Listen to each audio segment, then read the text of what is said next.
Ahí sí. Buenos días. Bienvenido a la escuela dominical. Qué bueno que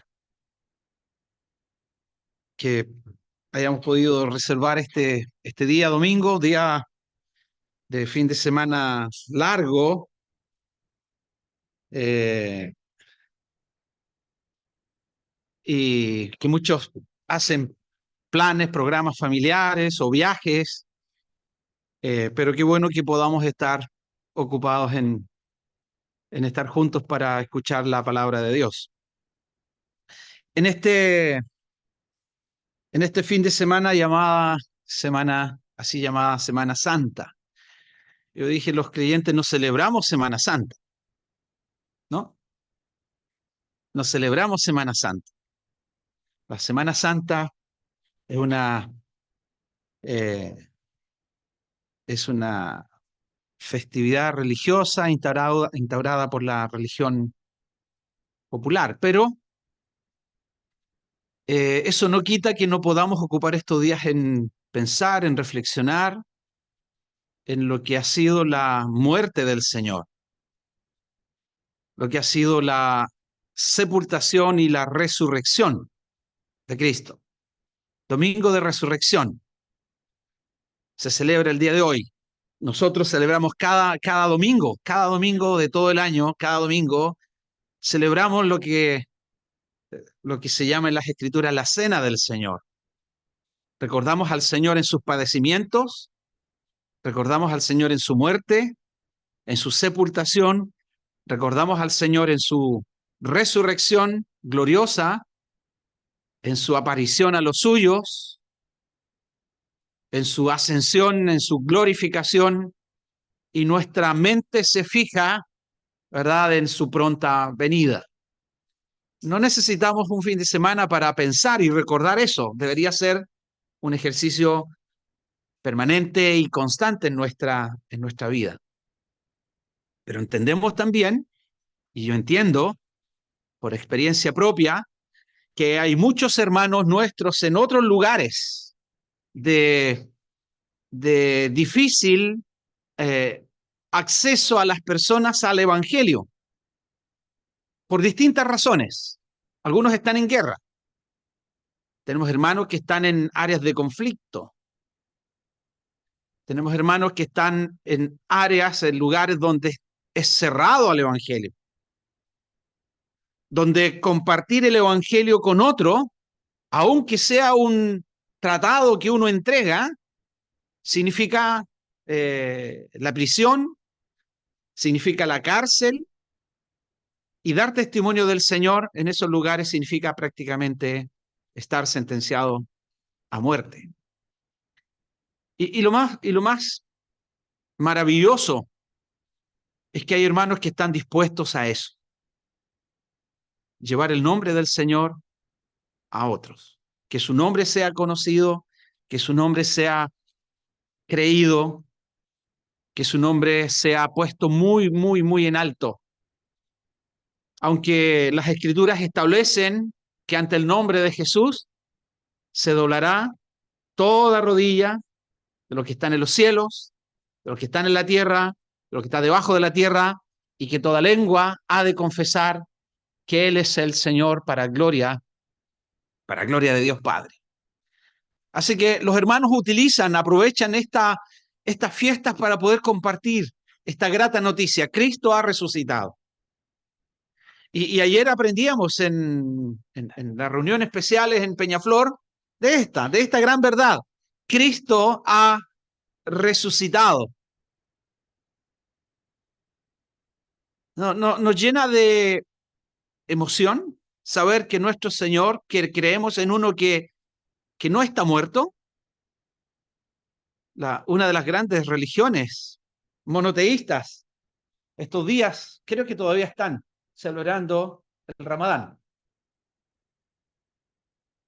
Y ellos afligen su corazón, ayunan todo el día, ponen una cara de ayuno, muestran que están ayunando, y todo el mundo sabe que están ayunando, es parte de su de su manera como ellos comparten las verdades del islamismo con otros, los fieles, comparten ese mensaje con los infieles, y así está establecido en el Corán, y que tienen todo este mes para hablar a otros, y principalmente presentar a uno de sus líderes, Mahoma, que está en un lugar, en una tumba ocupada. Pero nosotros celebramos a uno que estuvo muerto, pero que vive, y que dijo: yo soy el que estuve muerto y ahora vivo.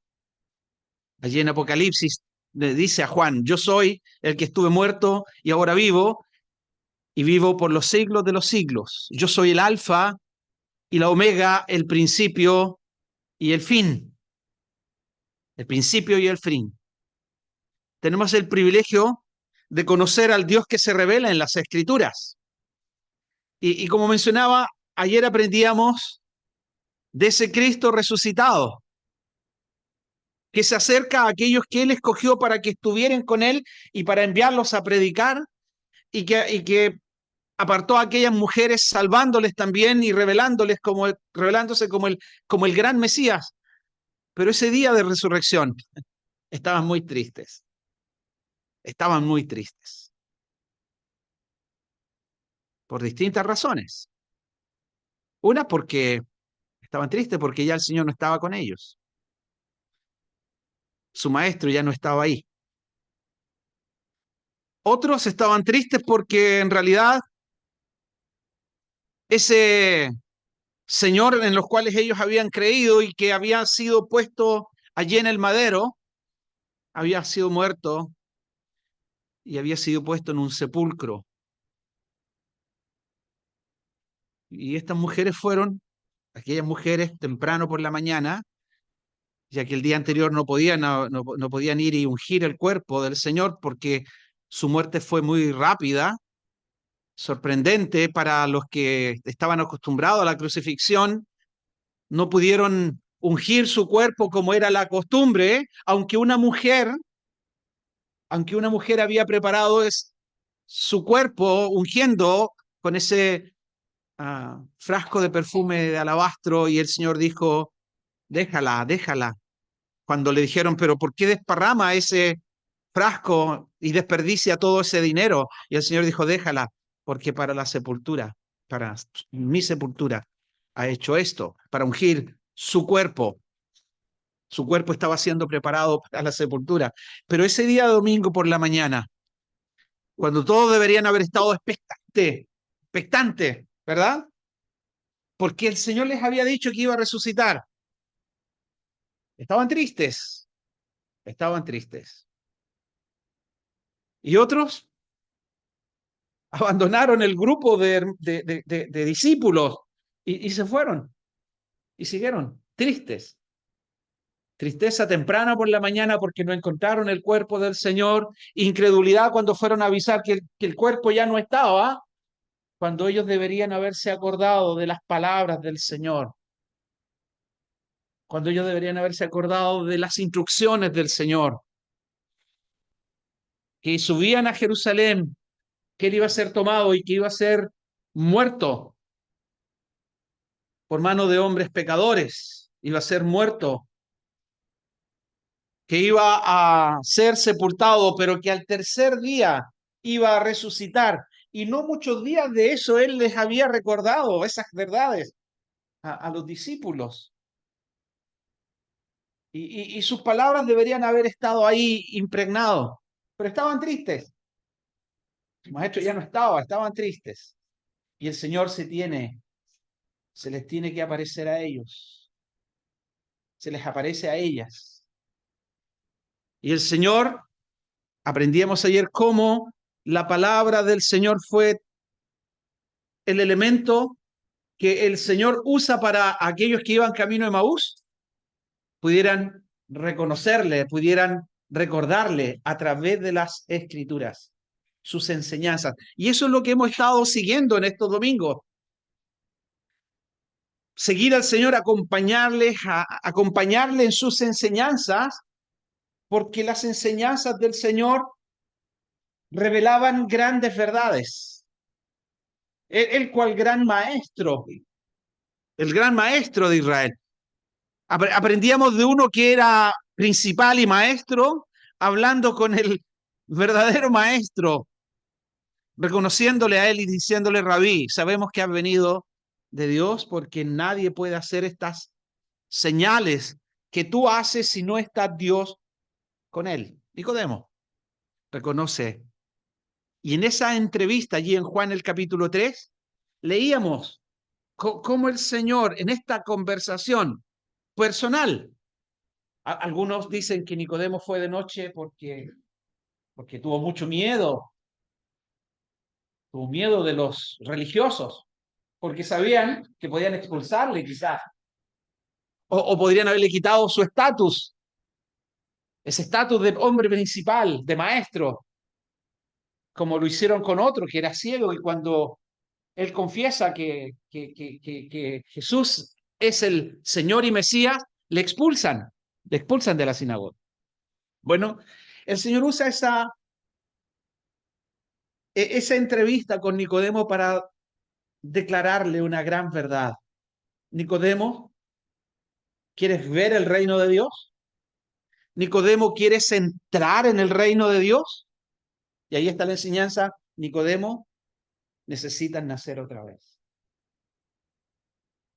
Y ahí encontramos en esa entrevista plasmado en las escrituras como el Señor, cual gran maestro, conociendo el corazón de Nicodemo, le presenta la manera como él debe nacer otra vez y le lleva a la cruz y le lleva lo que estaba escrito, así como Moisés, historia que él conocía muy bien, levantó la serpiente en el desierto, así es necesario que el Hijo del Hombre sea levantado. Nicodemo, es necesario que el Hijo sea levantado para que todo aquel que en él cree no se pierda, mas tenga vida eterna. Y en esa entrevista el Señor deja plasmado quizás el versículo más precioso que encontramos en las Escrituras y que nos hablan del amor de Dios. Yo le había dado esa tarea, aprenderse Juan 3:16. ¿Se lo aprendieron? ¿Sí? ¿Lo repasaron? Vamos a tomar el examen antes de terminar la clase. Sí, porque el profesor que no hace un examen no puede aprobar a los alumnos para la clase siguiente. ¿Sí? Porque de tal manera amó Dios al mundo que ha dado a su Hijo unigénito para que todo aquel que en él cree no se pierda, mas tenga vida eterna. Y en una entrevista el Señor revela esa gran verdad. Así como aquella mujer también que iba a sacar agua y el Señor viene a su encuentro. El Señor dijo, es necesario desviarse en ese camino para encontrarse con esa mujer. Y en esa entrevista también personal, el Señor también le revela otra gran verdad a aquella mujer. Y le dice, mujer, Dios busca verdaderos adoradores que le adoren en espíritu y en verdad. Y el Señor en esa entrevista se revela a ella como el gran Mesías. Y fue naciendo en el corazón de ella ese interés de conocer a un hombre que le había hablado. Ya era raro para esa mujer. ¿Cómo tú, siendo judío, me hablas a mí que soy una mujer samaritana? Y el escritor dice, porque judíos y samaritanos no se trataban entre sí. No se trataban. Pero allí estaba el Señor, viniendo a ese encuentro para enseñarle también esa gran verdad. Producto de esa verdad, ¿qué hace? Esta mujer se convierte al Señor. Y esta mujer va a la ciudad y comparte esa gran verdad con otros. Y vienen y les predica el Evangelio. Y el Evangelio es hablar de ese hombre llamado Jesús. Y vienen y aprenden, y conocen y están con el Señor. Le piden que se quede y el Señor les enseña el Evangelio. Y nuevamente, el Señor en esta conversación con ellos busca transformar la vida. Transformó la vida de Nicodemo, transformó la vida de esa mujer, transformó la vida de esa aldea en Samaria con el mensaje que él traía. Y así vemos cada una de sus enseñanzas, que el Señor amaba enseñar. Vino con el propósito de morir, su primer propósito. El Hijo del Hombre no vino para ser servido, sino para morir y dar su vida en rescate por muchos. ¿Crees esa primera gran verdad? ¿Crees esa primera gran verdad en tu vida? ¿Crees en el Señor Jesús como el Salvador de tu vida en este día de resurrección? ¿Crees en Él? Te invitamos a creer. Te invitamos a que pongas tu confianza, tu fe en Él y que Él pueda llenar realmente tu vida. Tu vida, esta vida en este mundo, pero también llene tu vida de la esencia para transportarte a la eternidad, ser una nueva criatura, ser realmente un hijo de Dios. Esa primera gran verdad, el Hijo del Hombre vino para morir y para dar su vida. Y Él muere, y Él es sepultado, y Él resucita, como el Evangelio proclama, y como Pablo escribe a los Corintios. Y en ese Evangelio debemos perseverar. Y no tan solo los Corintios, sino en ese Evangelio perseverar tú y yo también. En ese Evangelio estar para mirar al Señor y para servirle. Y el Señor transforma esas vidas. Y el Señor amó también enseñar.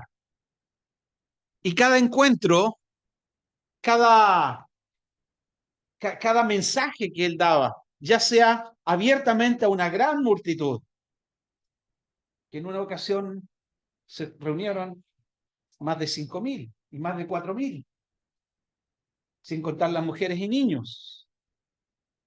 Y en otra ocasión Él da ese gran mensaje a esa multitud que se juntó en aquel cerro, en aquel monte, para oír las enseñanzas del reino de Dios, porque Él vino para y recorría las aldeas para enseñar acerca del reino de Dios, y aprendíamos algo de sus enseñanzas. Siempre las enseñanzas del Señor tuvieron un propósito. Fueron escogidas. El que es el gran maestro, aquel que es perfecto, aquel que penetra cada uno de los corazones de sus auditores, sabía cuál era el mensaje que necesitaban oír. Y ningún mensaje del Señor fue un mensaje que se dio para, no sé, rellenar la conversación. Ninguno. Ningún mensaje se dio para que los que le oían se entretuvieran un poco. A veces nosotros podemos venir aquí para, no sé, ¿cuál es el propósito principal? ¿Realmente vienes con un corazón abierto para aprender del Señor? ¿O vienes porque es domingo por la mañana y hay que estar quizás en misa, como dicen algunos, o en un culto, como dicen otros, o porque es domingo y hay que tener un domingo para estar en una reunión? Estamos toda la semana ocupados, así que el domingo hay que venir. ¿Ese es el propósito? ¿O realmente venimos para oír al Señor y que las palabras del Señor tengan efecto y cabida en tu corazón, en mi corazón? Ninguna de las palabras del Señor, ninguna de la palabra de Dios está puesta aleatoriamente, está al azar. Siempre tiene un propósito y rogamos al Señor que en esta mañana también, aunque sea una pequeña porción de lectura, esa lectura pueda penetrar en tu corazón, en mi corazón, para el efecto por la cual la palabra ha sido enviada. Si tú no eres del Señor, que la palabra que hemos mencionado o que vamos a leer pueda iluminar tu vida con la luz de Jesús, que puedas conocerle y que le reconozcas como el Señor de su vida. Acompáñenme Mateo capítulo 16. Hemos estado siguiendo al gran maestro. Hemos estado siguiendo algo de sus enseñanzas. Los que somos profesores, a algunos les encanta enseñar. Ayer aprendimos de que a uno le gusta enseñar. ¿Sí? Electricidad, yo no soy capaz ni de cambiar No, sí puedo cambiar Me cuesta cambiar la luz, quizá. Cambiar la ampolleta. Les voy a confesar algo. La primera vez que cambié una ampolleta, una quemada por una buena, me sentí importante. Me sentí importante. Muy bien.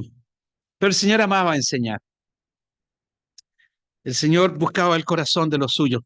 Buscaba provocar efecto, transformar en realidad las vidas de los que le oían. ¿Y quién otro como el Señor? Allí en Mateo 16 encontramos otra de las enseñanzas. Estamos siguiendo al Señor. Vamos al versículo 13.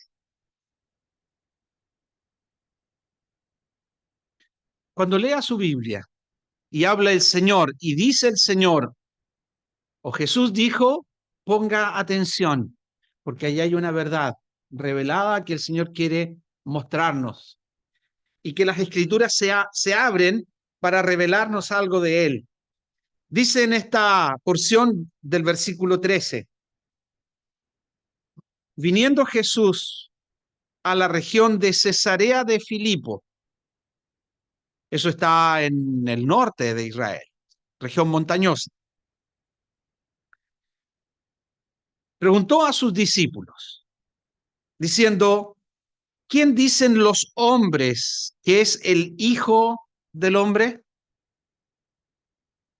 Aquí el Señor está usando algo de la multifaceta de gran maestro que es el Señor. El Señor se juntaba y el Señor podía enseñar, tomaba lo que conocían, por ejemplo, para revelarle una nueva verdad. Por ejemplo, en Israel conocían muy bien la ley. Y ahí en el Sermón del Monte, el Señor menciona varias porciones de la ley, pero dando realmente sentido. ¿Oíste que fue dicho? No cometerás adulterio. La ley decía, no cometerás adulterio, no matarás. Y el Señor añadía, pero yo os digo, no solo no cometerás adulterio, sino que cualquiera que mira a una mujer para codiciarla ya adulteró en su corazón. Entonces el Señor entregaba una gran verdad a partir de algo que ellos ya conocían. También el Señor en una ocasión, para poder enseñarles, usaba contrastes acerca del bien y del mal. Un hombre se acerca, un hombre importante se acerca al Señor y al maestro y le dice, maestro bueno, le dice. Y el Señor le dice, ¿por qué me llamas bueno? Uno hay bueno, Dios. Juan escribe en su evangelio acerca de el Señor Jesús como la luz que viene al mundo y que la luz en las tinieblas resplandece. Y él dijo en una ocasión, yo soy la luz del mundo. Yo soy la luz del mundo. El que me sigue no andará en tiniebla, sino que tendrá la luz de la vida. Y el Señor enseña acerca de la luz y de las tinieblas. El que tiene al Señor, el que recibe al Señor, dice, la palabra está en luz. Así como el día está claro, yo por la miopía, no sé, los que son miopes, sabemos que nos falta la luz, nos incomoda estar a oscuras. Necesitamos andar prendiendo la luz o necesitamos mover las cortinas y tener claridad, ¿verdad? Parece que la luz y la claridad nos anima, ¿verdad? Nos muestra. Y la luz en un lugar oscuro resplandece. No sé si se dieron cuenta, me subí y lo primero que hice fue prender la luz que estaba arriba, que estaba apagada. encender la luz. La luz, las tinieblas resplandece. Y el Señor dijo, yo soy la luz del mundo. La luz del mundo. Las personas están como esa condición de tinieblas sin el Señor. Y el Señor muestra que Él es la luz del mundo. También el Señor dice que Él es el pan de vida. Él es el pan de vida.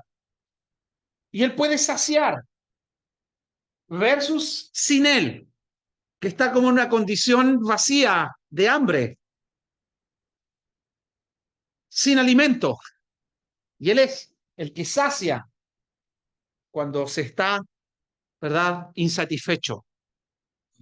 Y a veces somos así. Sin el Señor nos sentimos insatisfechos desde un punto de vista espiritual. Y el Señor usa esta manera de enseñar, contrastar la luz con las tinieblas. Y cuando el Señor presenta el Evangelio, les dice, envía a los discípulos y les dice, aquellos que estuvieron con Él, porque tenían que aprender del Señor, estuvieron 3 años y medio aprendiendo del Señor.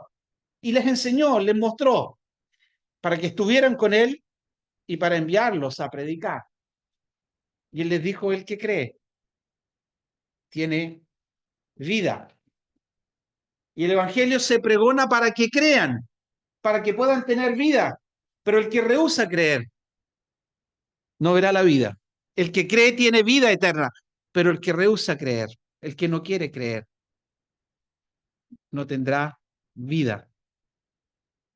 Y así el Señor usa salvación versus condenación y muestra el Evangelio para mostrar la condición de las personas. Y aquí el Señor usa otro recurso.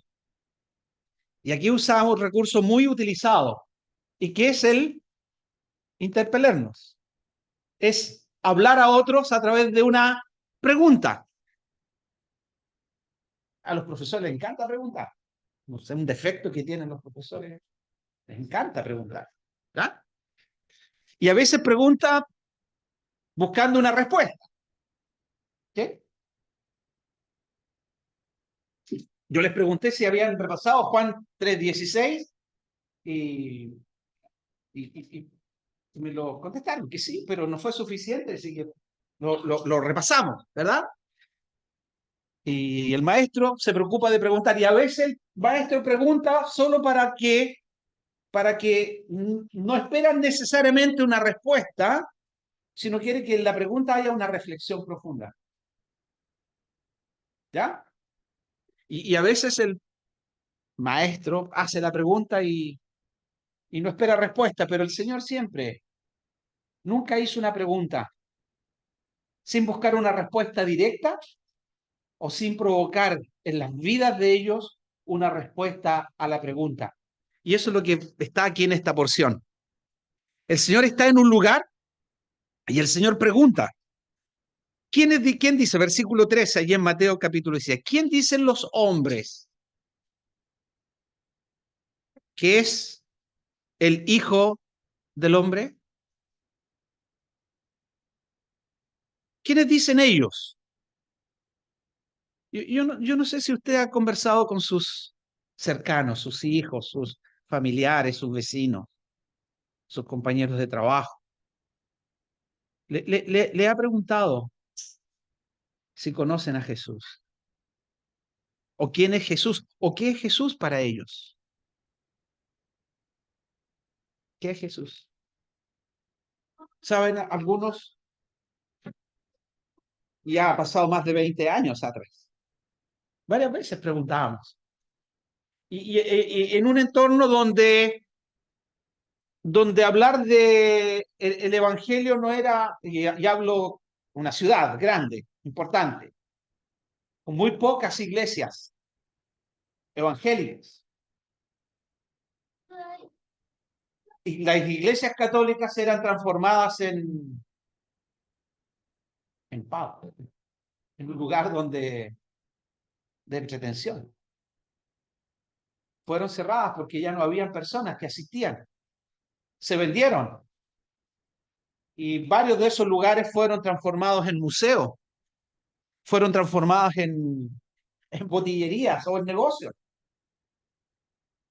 Y allí esa sociedad no conocía de las escrituras. Los niños iban al colegio y jamás escucharon hablar de Jesús.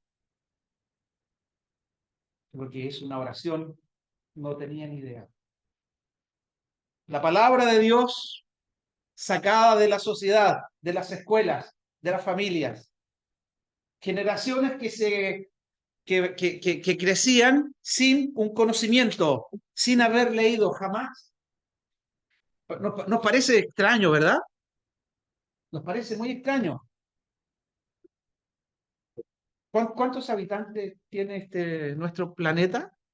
¿8.000 millones? ¿9.000 millones? ¿Saben qué porcentaje o cuántos hay que se definen como culturas cristianas? No alcanzan a 3.000 millones. O sea, hay 5.000 millones que no están cerca o en un entorno de la palabra de Dios, el Evangelio del Señor Jesús. Por eso les decía al principio que esta fecha era súper importante para ellos, porque era una ocasión donde ellos podían compartir del Evangelio y hablar a otros. Y ellos se preocupaban de tomar una porción del Evangelio y ponerla en la caja del correo. Allí iba un tratado en cada una de las cajas. ¿Saben dónde terminaba la mayoría de esos tratados? Junto con toda la publicidad del supermercado importante, del negocio importante, y allí había un tratado. ¡Pum! Y todos esos terminaban en el tarro de la basura. Todos esos. O la gran mayoría. 98, 99% de esos tratados. Pero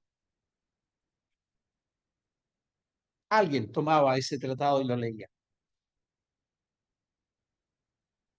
Aunque sea una persona que pudiese tomar el tratado y leerlo, ya era victoria.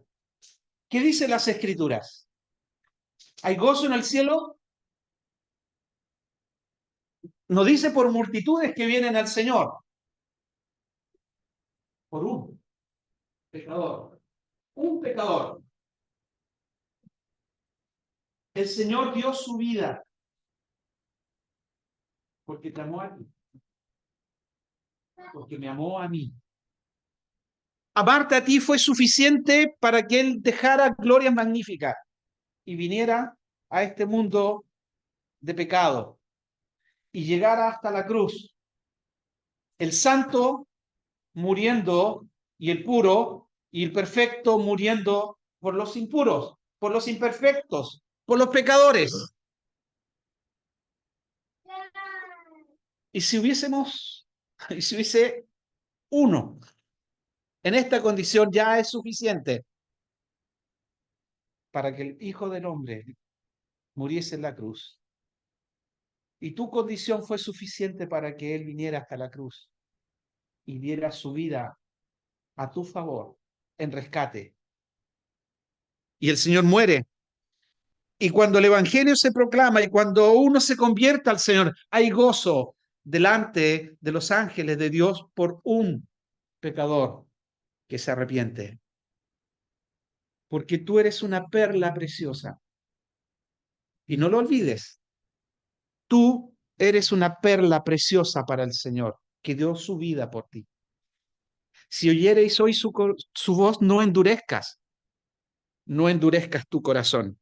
Y aquí el Señor está preguntándole a sus discípulos, ¿quiénes dicen los hombres que es el Hijo del Hombre? Y aquí está el gran maestro haciendo esta pregunta. ¿Conoces tú al Hijo de Dios? ¿Al Hijo del Hombre?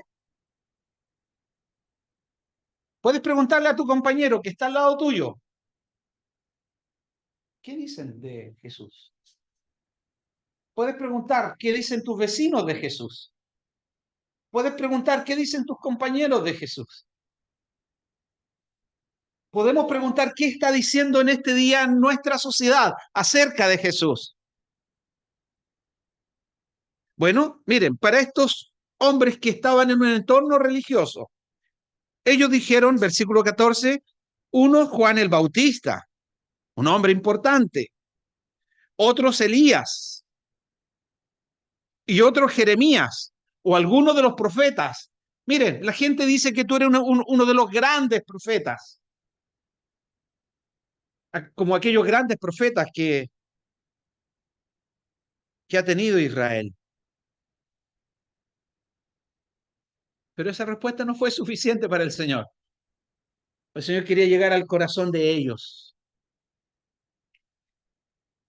A esta pregunta, ¿qué están pensando el mundo, nuestra sociedad acerca de Jesús? Saben, para Dios sí, es importante, pero más importante es lo que tú estás pensando acerca del Señor.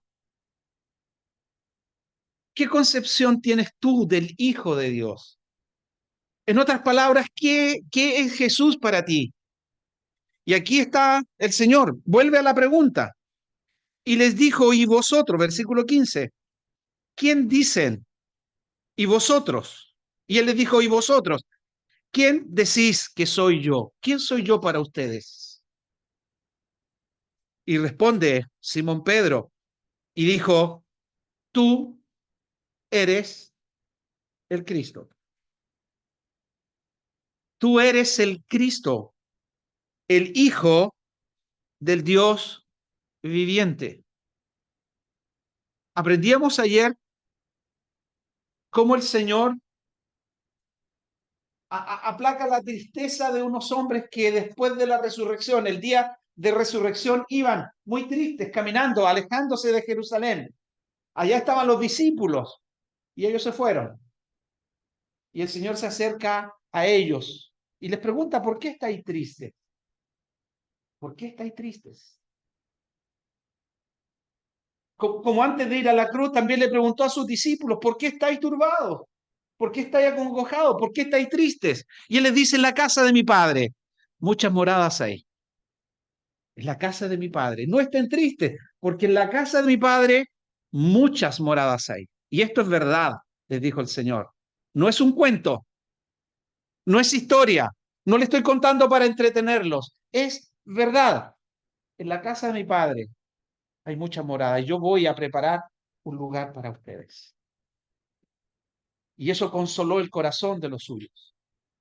Después de la resurrección, estos hombres que iban camino de Maús, el Señor se acerca y les abre las escrituras o les recuerda las escrituras, conversando con ellos, les declara todo lo que las escrituras hablan de él, siguiendo por Moisés o comenzando por Moisés, siguiendo por los salmos y los profetas, les declaraba en todas las escrituras lo que de él decían.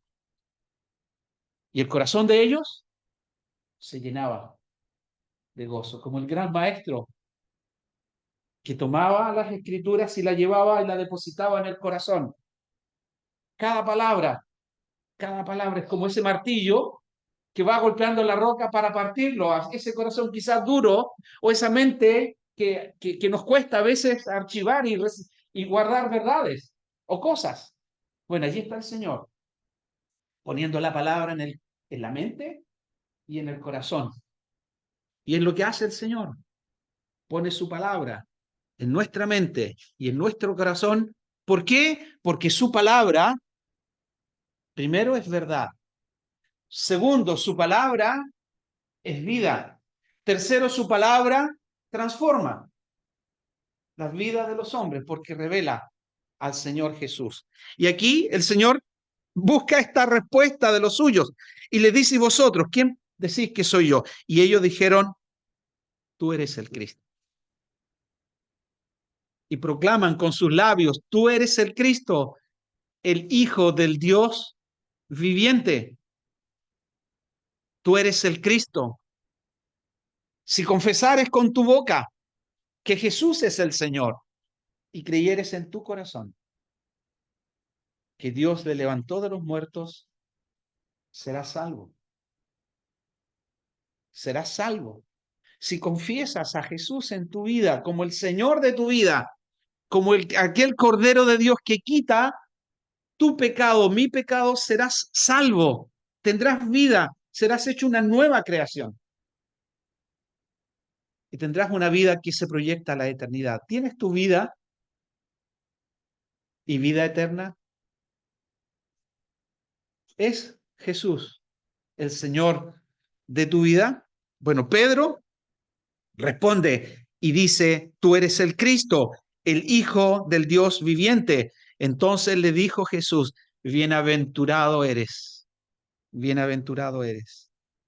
Simón, hijo de Jonás, porque no te lo reveló carne ni sangre, sino mi Padre que está en los cielos. Y aquí hay otro ingrediente. Por eso que las escrituras no solo se guardan en la cabeza, no es solo intelectual, no es solo conocimiento. La palabra entra y llega al corazón porque transforma las vidas. Es mi Padre, dijo el Señor, es mi Padre que está en los cielos, el que revela en tu corazón y que hace que tú proclames con tu boca, Pedro, Simón, que tú proclames esta gran verdad, que tú eres el Cristo, el Hijo del Dios viviente. Eres un bienaventurado. Y si tú proclamas que Él es el Señor de tu vida, tú también serás un bienaventurado. Esto no te lo reveló carne ni sangre, es una revelación que viene de arriba, es una revelación del cielo.